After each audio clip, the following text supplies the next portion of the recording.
लोकसभा निवडणुकीच्या पहिल्या टप्प्याचं मतदान सुरू। नागपूरमध्ये पहिल्या 2 तासात 13% मतदान, तर गडचिरोलीमध्ये 8.5% मतदानाची नोंद। देवेंद्र फडणवीसांनी नागपूरच्या धरमपेठमध्ये केलं मतदान। आईनं आणि पत्नीनेही बजावला मतदानाचा हक्क।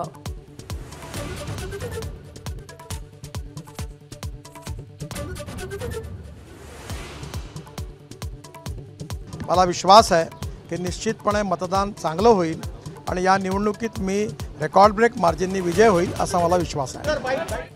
नितीन गडकरींनी सहकुटुंब बजावला मतदानाचा हक्क, तर नागपूरमधील महाविकास आघाडीचे उमेदवार विकास ठाकरे यांनीही केलं मतदान।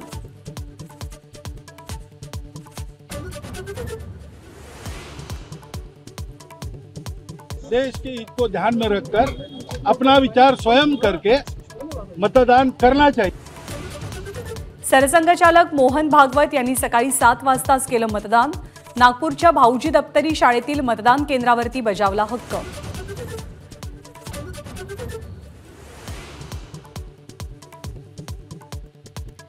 रामटेकचे महायुतीचे उमेदवार राजू पारवे आणि गडचिरोलीचे महाविकास आघाडीचे उमेदवार नामदेव किरसान यांचंही मतदान।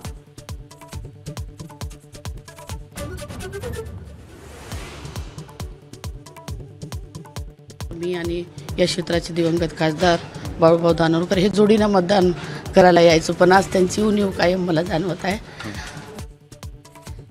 चंद्रपूरमध्ये प्रतिभा धानोरकर यांनी केलं मतदान, तर भंडाऱ्यामध्ये प्रशांत पडोळे आणि सुनील मेंढे यांनीही बजावला हक्क।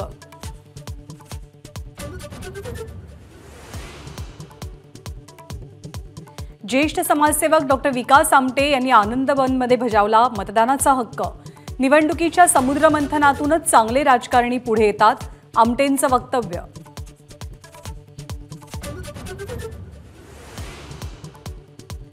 नागपूर जिल्ह्यातल्या बेला गावात विवाह सोहळ्यापूर्वी नवरदेव पोहोचला मतदानासाठी।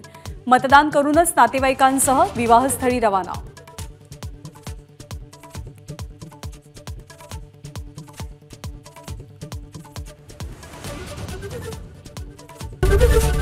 एबीपी माझा, उघडा डोळे बघा नीट।